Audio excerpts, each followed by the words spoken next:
In this video, I'm going to show you all of your options if you want to reset your Wix website and essentially start from scratch. So if you've messed up the template or if you're just not happy with it and you want to restart from scratch, you can do this. There are a couple of ways you can go about doing this. The first way, you need to go to your Wix dashboard. This is going to be the dashboard for your website.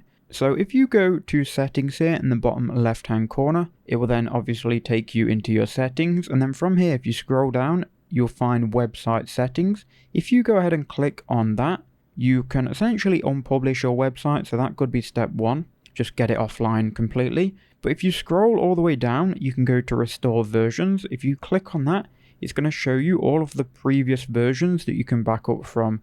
Now if I scroll down, we've got backups dating from 2023, so maybe these are versions that you might want to try out. If you click on one of these, you can see what your website looked back at this date, right? Now this isn't resetting your website completely, it's simply just restoring to a previous backup. So if this looks good for you, then you can go ahead and click restore and do it that way. Now if you just want to start fresh, then you are going to have to create a new website with a different theme.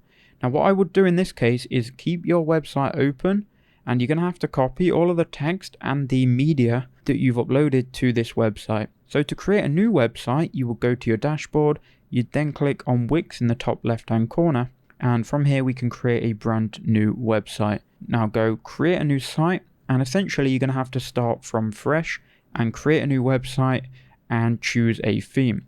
So I would choose without AI currently, and then you can go through this window, create a new website and choose a new theme. And what you'll essentially have to do is copy and paste the text and all of the media from your existing website onto your new one. Currently that is the only way, so I hope that video was honest and helped you out.